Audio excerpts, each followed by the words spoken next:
Gaye is a professor of art and art history at the University of Hawaii at Mānoa. That's about all you need to know about her. You're going to find out what she has to say. Thanks, Tom. Seeing is believing. The perpetration of violence is often kept hidden, kept from view. This is the reason why reporters are not let into concentration camps. Thus, this is why photographers are not let into concentration camps. In the past few months, when congressional representatives went to visit camps, the cameras and the cell phones were taken away from them because seeing is believing. I will spend my 6 minutes showing works made by the people that are held in concentration camps. The first three are drawings made by children 10 to 11 years old. They were separated from their parents by U.S. Customs and Border Protection, or CBP to be short, and held in concentration camps in Texas.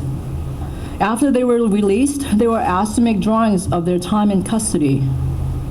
The drawings show people behind bars, in cages, with exposed toilets. People are seen lined up on the ground beneath rectangles that we're now so familiar with, under the guards' watchful eyes. In the earlier days of child separation, a few camps made attempts to provide the children with some sort of activities. And they even had arts and craft courses. When one of the camps in Texas, in Tornillo, closed, some artworks were found in the building. It was closed in January of this year.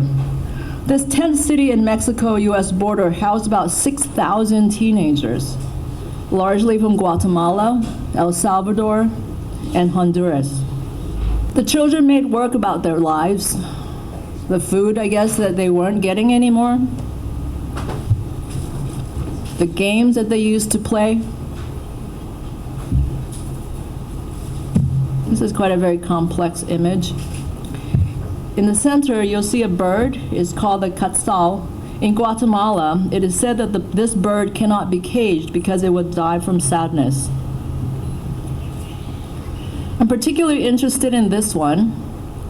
I'm not really sure what language that is, but it basically says English language lesson. And you have this figure with lots of voice bubbles. And each voice bubble are 3 languages, in Spanish, in English, and I tried to Google it, but I couldn't figure it out, so it must be some Mayan language. These works show us the importance of visual representation in moments of utter despair and hopelessness. They both offer momentary escape, and perhaps as a way to make known the incarcerated people's experiences. Here's a drawing by Alfred Cantor. It was made in a Nazi death camp in 1945. It shows buildings in front of the forest, Schwarzheiden, that was grown in order to hide the camp from public view. Some of you might notice that there are these vertical lines that run across the drawing. The reason is that the people that drew, they would cut them up in strips so that they could hide them, tuck them into the I don't know, I guess maybe the posts of the beds, so that they could avoid being confiscated. Later, some of these strips could be reassembled so that the drawing can be seen whole. During World War II, some interned Japanese Americans also organized arts and craft classes to help fill those endless empty hours. They used whatever materials were found at the camps. These beautiful birds were made from crate wood. These panels are also from whatever wood they found around the camp. Some of these incarcerated people were artists before they arrived at the camps. So I want to feature 2 particular artists. The first one is Mine Okubo, pen and ink drawings. This one seems to suggest the cold temperature and the crowded spaces, the insect infestation. I want to kind of draw your attention to the modern painting pinned up on the wall behind her.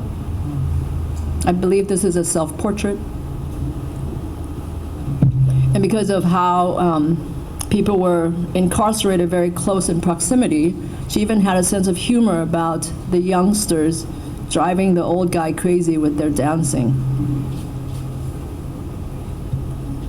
This one depicts a funeral of one of the incarcerated people dying while they were at the concentration camp. The final artist I want to show is Chiura Obata. He actually ran a school before he was incarcerated, and he continued to run the school while he was in camp.